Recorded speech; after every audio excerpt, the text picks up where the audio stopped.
बात आज से 18 साल पहले दिसंबर 2006 की है। शायद आपको याद हो, हम बात कर रहे हैं दुनिया को झकझोर देने वाली उस वहशतनाक हत्याकांड की, जिसका नाम था निठारी हत्याकांड।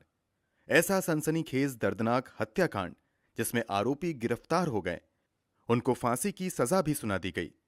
15 मामले उनके खिलाफ नामजद किए गए, लेकिन फिर 18 साल बाद उन्हें बरी कर दिया गया। पुलिस की टीम छानबीन में लगी थी। कोठी नंबर D5 के पीछे गंदे नाले से एक के बाद एक पॉलिथिन की बोरियां बाहर आ रही थीं, जिनके अंदर थे मासूम बच्चों के नरकंकाल, खोपड़ियां और शरीर के टुकड़े। लोगों का कलेजा मुंह को आ गया था।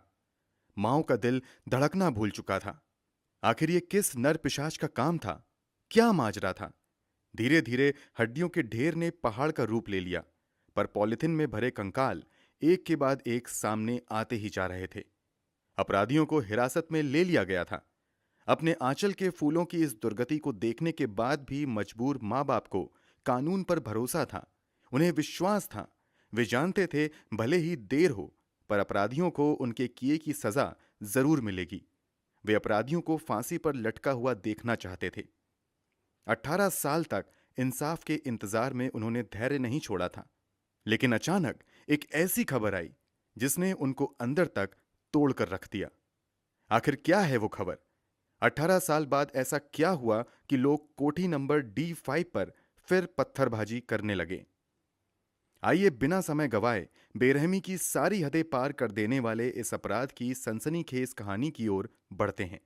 कहानी है 2005 की, और कहानी के दो मुख्य किरदार हैं। एक मुनिंदर सिंह पंडेर, दूसरा उनका खानसामा सुरेंद्र कोली। मुनिंदर सिंह पंडेर ने 2005 में नोएडा सेक्टर 31 में निठारी गांव के पास D5 नंबर की कोठी खरीदी थी। उनका अपना परिवार काफी संभ्रांत और प्रतिष्ठित था। परिवार के सभी सदस्य और रिश्तेदार चंडीगढ़ में रहते थे, लेकिन उन्होंने नोएडा को अपने रहने का ठिकाना बनाया था। वजह थी नोएडा में उनकी एक कंपनी, जिसकी देखरेख उनकी जिम्मेदारी थी। मुनिंदर पंडेर काफी पढ़े लिखे, सभ्य दिखने वाले हाई प्रोफाइल आदमी थे। उन्होंने दिल्ली यूनिवर्सिटी से अपनी पढ़ाई पूरी की थी और एक लग्जरियस लाइफ स्टाइल फॉलो करते थे। उनकी इस कोठी में बड़े बड़े रसूखदार लोगों और जाने माने पॉलिटिशियन का भी आना जाना लगा रहता था, जबकि वे ज्यादातर काम के सिलसिले में विदेश में रहा करते थे। मुनिंदर सिंह पंडेर खाने के काफी शौकीन थे, लेकिन परिवार से दूर नोएडा में अकेले रहने के कारण उन्हें खाना आदि बनाने के लिए एक सहायक की जरूरत थी। दूसरी तरफ सुरेंद्र कोली उत्तराखंड के अल्मोड़ा का रहने वाला था, और साल 2000 में यह मासूम सा दिखने वाला आदमी उत्तराखंड से दिल्ली आ गया। यहाँ वह एक ब्रिगेडियर के घर पर खाना बनाया करता था, जहां से उसका संपर्क मुनिंदर सिंह पंडेर से हुआ, और ब्रिगेडियर द्वारा उसकी तारीफ करने के कारण मुनिंदर सिंह पंडेर ने सुरेंद्र कोली को अपने पास बुला लिया। मुनिंदर सिंह पंडेर ने सुरेंद्र को रहने के लिए कोठी की छत पर ही बना हुआ एक कमरा दिया था, लेकिन क्योंकि मुनिंदर सिंह पंडेर को फैक्ट्री के काम से ज्यादातर शहर से बाहर ही रहना पड़ता था, इसलिए सुरेंद्र कोली ही मालिक की तरह इस आलीशान कोठी में ऐश करता था। मुनिंदर सिंह पंडेर एक अय्याश तबीयत के आदमी थे, जिसके कारण उनकी कोठी में कॉल गर्ल्स का आना जाना लगा ही रहता था। कई बार कॉल गर्ल्स का इंतजाम करने में सुरेंद्र कोली भी मालिक की सहायता करता था। सब कुछ ठीक चल रहा था। अचानक बच्चों के गायब होने की घटनाएं सामने आने लगीं। लोगों ने अनुभव किया था कि कोठी के पास स्थित पानी की एक टंकी के पास से ही अक्सर बच्चे गायब हो जाते हैं। कमाल की बात यह थी कि कभी भी कोई हाई प्रोफाइल बच्चे की गुमशुदगी नहीं पाई गई। गुमशुदा सभी बच्चे गरीब परिवारों के थे। उस जगह के विकास का कार्यक्रम जारी था, लेकिन अभी यहां रहने वालों की देखरेख के लिए रेजिडेंट एसोसिएशन आदि का निर्माण नहीं हुआ था, जिसके कारण इस मामले को वहां के लोग अपने नजरिए से देख रहे थे। गांव के लोगों का मानना था यह किसी भूत प्रेत का काम है। किसी को भी कोठी पर कोई शक नहीं था। माँ बाप बच्चे गायब होने की सूचना पुलिस को देते, पर पुलिस कोई खास कदम नहीं उठाती, क्योंकि पुलिस का मानना था कि माँ बाप अपने बच्चों की उम्र गलत लिखवा रहे थे। गायब होने वाले बच्चों में ज्यादातर लड़कियां ही थीं, इसलिए पुलिस को लगता था कि वह किसी के साथ घर छोड़कर भाग गई होंगी, फिर खुद ही वापस आ जाएंगी। क्योंकि किशोरावस्था में गरीब तबके के लोगों में होने वाली ये आम बात थी। लेकिन लोगों का ध्यान कोठी D5 पर तब गया जब 29 दिसंबर 2006 में एक महिला जो घरों में चौका बर्तन का काम करती थी, काम की जरूरत होने के कारण काम की बात करने गई। इसने मुनिंदर सिंह पंडेर की कोठी पर पहले भी साफ सफाई का काम किया था, लेकिन प्रेगनेंसी के कारण उसे ये नौकरी छोड़नी पड़ी थी। बच्चा होने के बाद वो फिर से उस कोठी पर काम करना चाहती थी, इसलिए इस लालच में कि काम जरूर मिल जाएगा, वह कोठी में गई। लेकिन उस दिन के बाद से महिला कहीं भी दिखाई नहीं दी। उसका कोई अता पता नहीं चल पाया। उसके जान पहचान और परिवार वालों ने उसे बहुत ढूंढा, पर वो नहीं मिली। तो परिवार वालों ने पुलिस से शिकायत की, लेकिन पुलिस ने रिपोर्ट दर्ज नहीं की थी। उसके घर वालों को शक था वह कोठी से बाहर नहीं आई। लेकिन इस मामले ने नया मोड़ तब लिया जब 7 मई 2006 में पायल नाम की लड़की लापता हो गई। यह खबर ऐसी थी जिसने जैसे एक नया पिटारा खोल दिया हो, वो भी ऐसा जो सबकी कल्पना से भी परे था। उसने अपनी गवाही में बताया कि पायल उसके रिक्शे में मनिंदर पंडेर की इस खूनी कोठी में रिक्शे से आई थी। उसने रिक्शे वाले को कोठी के बाहर रुकने को कह वापस आकर पैसे देने की बात कही थी। काफी देर बाद जब वह वापस नहीं लौटी तो रिक्शा वाले ने पैसे लेने के लिए कोठी का गेट खटखटाया। इस पर सुरेंद्र कोली ने बताया कि पायल तो काफी देर पहले जा चुकी है, जबकि रिक्शे वाला कोठी के सामने ही था। उसने पायल को निकलते हुए नहीं देखा। उसे शक हुआ। उसने ये बात तुरंत पायल के घर वालों तक पहुंचा दी। पायल के पिता नंदलाल ने आनन फानन में एफआईआर लिखवाई और साफ कहा कि उनकी बेटी कोठी से गायब हुई है। पायल के पिता पुलिस पर दबाव बनाने लगे। पुलिस ने गौर किया कि इस घटना के पहले ही निठारी से लगभग 1 दर्जन से ज्यादा बच्चों के गायब होने की रिपोर्ट दर्ज हुई थी। पुलिस को मामले की गंभीरता नजर आई और कुछ बड़ा घपला होने के अंदेशे से पुलिस आनन फानन में एक्शन में आ गई। पुलिस ने कोठी D5 पर छापामारी की और जब वे कोठी के अंदर दाखिल हुए तो उन्हें वहां काफी शराब की बोतलें और आपत्तिजनक तस्वीरें फैली हुई मिली। पुलिस को जांच में कोठी के अंदर से पायल का फोन और पायल के कपड़े बरामद हुए। पुलिस ने उस नंबर के कॉल की डिटेल निकलवाई तो पुलिस को मुंबई से लेकर और भी तमाम जगहों के नंबर मिले। उन नंबरों की जांच की गई तो मुनिंदर सिंह पंडेर और कॉल गर्ल्स के संपर्क से जुड़े काफी सुराग बाहर आ गए। लेकिन जांच में इसके सिवा कोई ऐसी खास चीज नजर नहीं आ रही थी कि उन्हें गिरफ्तार कर लिया जाए। लेकिन अपराध अपना पता खुद देता है। पुलिस के साथ ही लोकल लोग भी अंदर आ गए थे।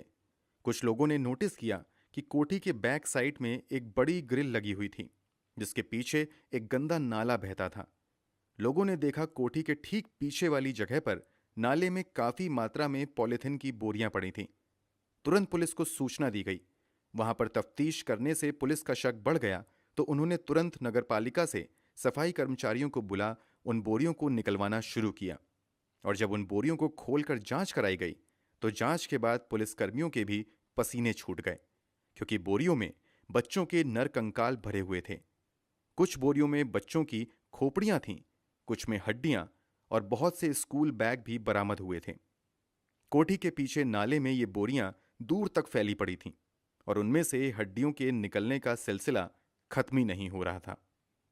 मामले की गंभीरता को देखते हुए पुलिस ने इसकी जांच सीबीआई को सौंप दी और इस जांच में एक मासूम से दिखने वाले ऐसे आदमखोर नरपिशाच का राज सामने आया जिसने एक दो नहीं बल्कि 17 मासूम बच्चों को अपना शिकार बनाकर दरिंदगी की सारी सीमाएं तोड़ दी थीं। जांच में डीएनए सैंपलिंग की गई थी, जिसका मिलन उन पीड़ित परिवार के लोगों से करवाया गया जिन्होंने बच्चे गायब होने की कंप्लेन करी थी, और सारे केसेस सामने आ गए। 8 फरवरी 2007 को सीबीआई की स्पेशल कोर्ट ने मुनिंदर सिंह पंडेर और सुरेंद्र कोली को 14 दिनों के लिए सीबीआई की कस्टडी में भेज दिया और 28 फरवरी और 1 मार्च 2007 को इस दरिंदे अपराधी सुरेंद्र कोली ने दिल्ली में अपना इकबाले बयान दर्ज करवाया, जिसमें उसने कबूल किया कि वह गांव के भोले भोले मासूम बच्चों को बुलाकर पहले उन्हें गला घोट के मारता, फिर उनके निर्जीव शरीर के साथ दुष्कर्म करता, उसके बाद लाश के टुकड़े टुकड़े कर देता। इतना ही नहीं, कई बार वह उन मासूमों की लाश के चुनिंदा टुकड़े पकाकर खाया भी करता और बाकी कोठी के पीछे नाले में बहा देता था। उसने यह भी कबूल किया कि उसकी इस दरिंदगी की जानकारी उसके मालिक मुनिंदर सिंह पंडेर को नहीं थी। उसने कबूल किया कि जब उसके मालिक कॉल गर्ल्स के साथ कमरे में रात गुजारते तो वह उन्हें छुप कर देखता था। और अपनी शारीरिक भूख मिटाने जब ये कॉल गर्ल्स के पास जाता तो शारीरिक शक्ति में कमी होने के कारण कॉल गर्ल्स उसका मजाक उड़ाती थीं, जिसके बाद उस पर हैवानियत सवार हो जाती थी। इसलिए उसने खुद को संतुष्ट करने का यह वहशतनाक तरीका ढूंढा। निठारी कांड में सीबीआई ने अपराधियों के खिलाफ 16 मामले दर्ज किए थे, जिसमें गाजियाबाद की सीबीआई कोर्ट ने सुरेंद्र कोली को 14 मामलों में दोषी मानते हुए फांसी की सजा सुनाई थी, जबकि मनिंदर सिंह पंडेर के खिलाफ 6 मामले दर्ज किए और इनमें से 3 मामलों में कोर्ट ने उन्हें फांसी की सजा सुनाई थी। आइए सिलसिलेवार तरीके से जानें इस केस में कब कब क्या क्या हुआ। 29 दिसंबर 2006 को कोठी D5 के मालिक मनिंदर सिंह पंडेर और उसका नौकर सुरेंद्र कोली गिरफ्तार किया गया और 30 दिसंबर को छापेमारी में कोठी के पीछे नाले से बच्चों के कंकाल मिले। 5 जनवरी 2007 को यूपी पुलिस दोनों अपराधियों को नार्को परीक्षण के लिए गांधीनगर लेकर गई, जिसके ठीक बाद 10 जनवरी को सीबीआई ने इस मामले की जांच अपने हाथ में ले ली। 11 जनवरी 2007 को सीबीआई ने मकान के निकट नरकंकाल और हड्डियां बरामद की और 12 जनवरी मनिंदर सिंह पंडेर और सुरेंद्र कोली से सीबीआई द्वारा देर तक पूछताछ की गई, जिसके बाद 20 जनवरी को यूपी सरकार ने राष्ट्रीय मानवाधिकार आयोग में अपनी रिपोर्ट दाखिल की, जिसके बाद 8 फरवरी को सीबीआई की विशेष अदालत ने पंडेर और सुरेंद्र कोली को 14 दिन के लिए सीबीआई की हिरासत में भेज दिया, जहां 28 फरवरी को सुरेंद्र कोली ने दिल्ली में एसीएमएम में अपने इकबालिया बयान दर्ज कराए। इन बयानों की वीडियोग्राफी भी की गई, जिसके बाद 22 मई 2007 को सीबीआई ने गाजियाबाद की अदालत में इस वहशतनाक मामले का पहला आरोप पत्र दाखिल किया, जिसमें मनिंदर सिंह पंडेर पर हल्के आरोप लगाए गए। सुरेंद्र कोली पर कार, अपहरण और हत्या के आरोप लगाए गए, जिसके बाद 13 दिसंबर को गाजियाबाद की विशेष सीबीआई ने मनिंदर सिंह पंडेर के खिलाफ 2 किशोरियों से बलात्कार तथा उनकी हत्या के मामले में आरोप तय किए। 12 फरवरी 2009 में विशेष सीबीआई न्यायाधीश ने पंडेर और कोली को बलात्कार एवं हत्या का दोषी ठहराया। वहीं 13 फरवरी 2009 को निठारी में सिलसिलेवार 19 हत्याओं में से एक 14 वर्षीय रिम्पा हालदार के साथ और उसकी हत्या के लिए विशेष अदालत ने पंडेर तथा कोली को मौत की सजा सुनाई। 4 मई 2009 कोली को आरती प्रसाद की हत्या का दोषी पाया गया।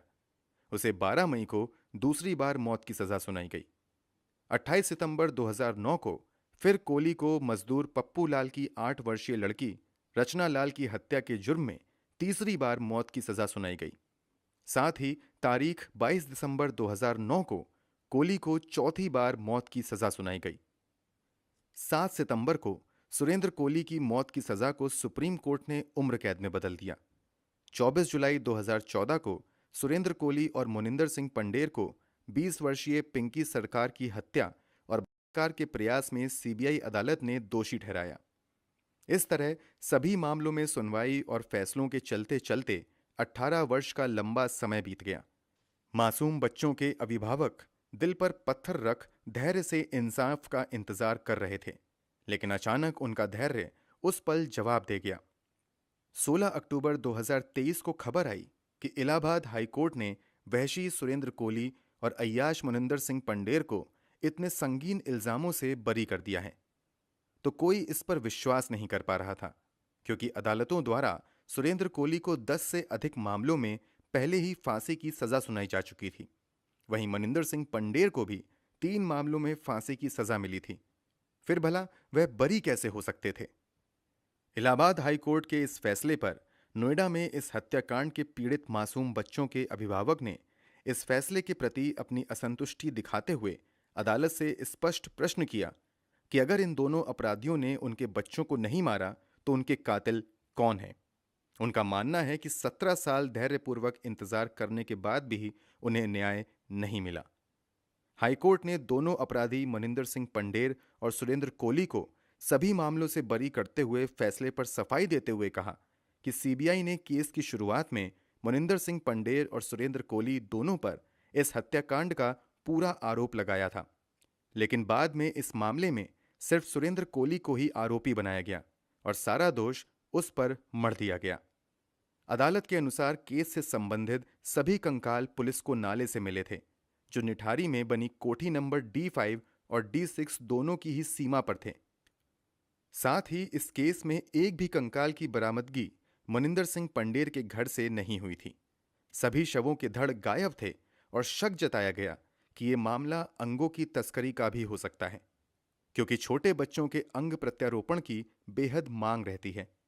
साथ ही शवों को जिस तरह से काटा गया था, उसमें किसी अनुभवी डॉक्टर के शामिल होने की आशंका थी। मनिंदर सिंह पंडेर की कोठी D5 के ठीक पड़ोस D6 में रहने वाले डॉक्टर अमित, जिन्हें मानव तस्करी के अवैध कारोबार के रूप में पकड़ा भी जा चुका था, उनका बयान पुलिस द्वारा कभी लिया ही नहीं गया। साथ ही शवों का पोस्टमार्टम करने वाले डॉक्टर अमित ने भी ये शक जताया था कि एक शव को सड़ने में 3 महीने का समय लगता है और पूरी तरह सड़ने में लगभग 3 साल तक का समय लग जाता है। अगर कुछ बच्चे 1 साल पहले गायब हुए थे, तो उनके शवों की हड्डियां क्यों मिल रही थीं? याद रहे कि इस केस में सुरेंद्र कोहली और मनिंदर सिंह पंडेर ने रेप और कत्ल के मामलों की बात खुद कबूल की थी और जांच में भी सामने आया था कि 19 बच्चों और महिलाओं के साथ हत्या और किया गया था और बाद में शव के टुकड़े टुकड़े किए गए थे। पुलिस जांच में भी कोहली ने नरभक्षण की बात कबूल की थी। दरअसल हमारा कानून सबूत मांगता है और इस केस में 3 ऐसी चीजें थीं जिसका फायदा कोहली के वकीलों को मिल गया। आइए जानते हैं वो 3 चीजें क्या थीं। सबूत इकट्ठा करने में लापरवाही, अपराधियों के बयानों के टेप का गायब होना और फॉरेंसिक सबूतों की कमी। लेकिन हाई कोर्ट के इस फैसले के बाद अभी न्याय के दरवाजे बंद नहीं हुए। सुप्रीम कोर्ट का दरवाजा अभी भी पीड़ितों के लिए खुला हुआ है। सुरेंद्र कोहली और मनिंदर सिंह पंडेर पर आए हाईकोर्ट के फैसले को सीबीआई ने भी इस फैसले को सुप्रीम कोर्ट में चुनौती देने की बात कही है। सीबीआई के वकील संजय कुमार यादव का कहना है कि इन्हीं सबूतों के आधार पर अदालत ने कोहली को मिली फांसी की सजा पर मुहर लगाई थी। ऐसे में हाईकोर्ट का यह फैसला हैरान कर देने वाला है। इन सब के बीच सबके दिमाग में यही सवाल अब भी है कि अगर वे दोनों कातिल नहीं, तो उन मासूमों की हत्या किसने की? बेरहमी से उनके साथ दुष्कर्म फिर टुकड़े किसने किए? आखिर इस घिनौने कृत्य का जिम्मेदार है कौन? फैसला आप करें और कमेंट करके जरूर बताएं। आप क्राइम की दुनिया से जुड़ी ऐसी ही दिल दहला देने वाली सच्ची कहानियों के लिए हमारे साथ जुड़े रहें। धन्यवाद।